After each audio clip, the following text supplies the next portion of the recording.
Okay, we're here with Dr. Sara Miles, and just wondering, maybe you can tell us your experience with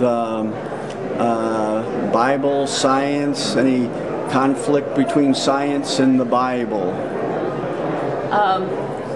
I can tell you that I started out from as long as I knew loving Jesus, and as long as I can remember loving science.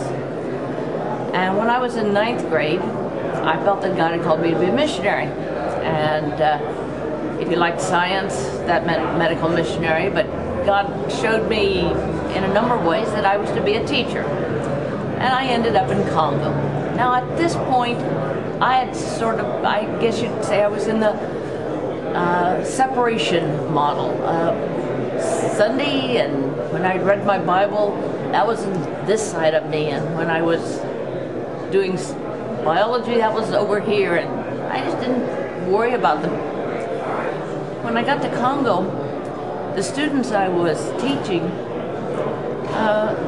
don't distinguish between living and non-living. They distinguish human and non-human, and it was really hard to teach biology in that context. And I began to realize the importance of worldview, and what you believe has an effect on what you understand in science and vice versa. And as a result of that experience, I really began to read about science-faith issues, and came to a point of saying, we have to understand that the Bible was written in a way that God could communicate His message to people who may not have been a whole lot different from my students in Congo. And that He wasn't going to talk about the periodic table or Big Bangs or microbes or anything else. He was going to talk about Himself and the relationship He wanted with the people He had created and the earth He had created. So I went from a place where I didn't even recognize there was supposed to be a conflict because I kept them in such separate categories, to one of saying there's no conflict because they are talking about different. The Bible is not talking to us about science, it's talking to us about God. Science is talking about God's creation, so they're not separate.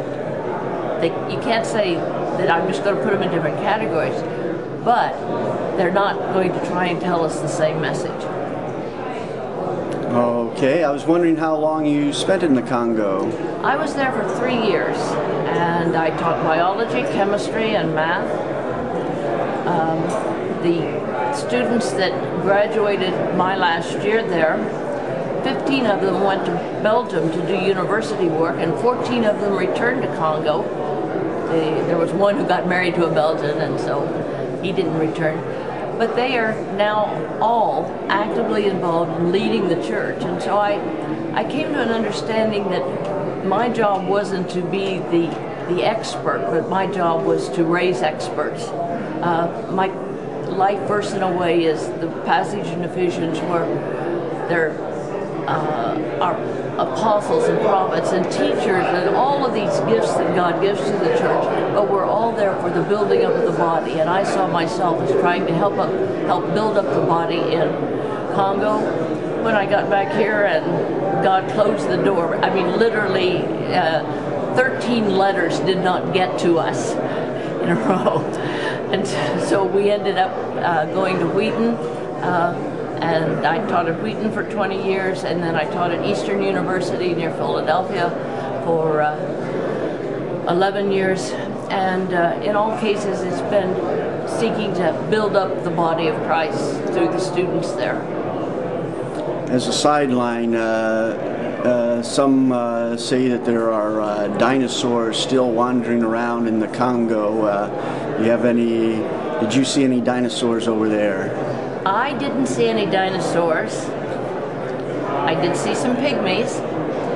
I did see some snakes. I saw a crocodile, but no dinosaurs. Okay.